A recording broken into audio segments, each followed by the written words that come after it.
கடகராசி ஆயிலி நட்சத்திரம் அப்படின்னு வரும்போது உங்களுக்கு திருமண மாலை பூக்க போகுது. குரு அரிசாரம் ஆகுறார் அப்படின்றத நீங்க கேள்விப்பட்டிருப்பீங்க. அடுத்த மாசம் 9ஆம் தேதிக்கு அப்புறம் திருமணத்துக்குரிய வாய்ப்புகள் கடகராசிக்காரங்களுக்கு இருக்கு. ஸோ அப்ப நீங்க திருமணத்துக்கு ரெடின்னா, உங்க பார்ட்னர் திருமணத்துக்கு ரெடி அப்படின்னா, ஸோ 2 வீட்டாளுங்க பேசுங்க.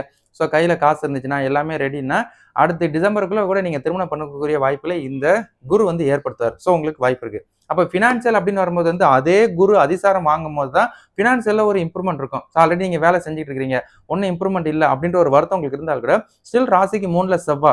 அப்ப செவ்வா இந்த மாசம் உங்களுக்கு டிரான்ஸ்ஃபர் ஆகி ராசிக்கு 4ல வருவாரு. அப்பயும் உங்களோட தொழில் சார்ந்து அடுத்த 45 நாளுக்கு பார்க்கறதுனால, பினான்சியல்ல ஒரு இம்ப்ரூவ்மெண்ட்டை இவர் ஏற்படுத்துவார். ஸோ இதெல்லாம் உங்களுக்கு ஒரு வாய்ப்பு இருக்குது.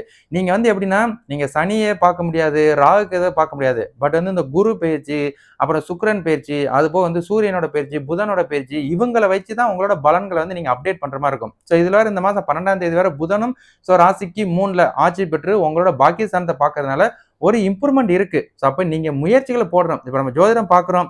நல்ல நேரம் ஓடுதா? ஓடுது. அத கரெக்ட்டா பயன்படுத்திக்கோங்க. கெட்ட நேரம் ஓடுதா? அப்படின்றத தெரிஞ்சுக்கிட்டு அதன்படி கொஞ்சம் அகலக்கால் வைக்காதீங்க. இவ்வளவுதான் விஷயம். ஸோ அப்ப இப்போதைக்கு உங்களுக்கு வாய்ப்புகள் இருக்குது.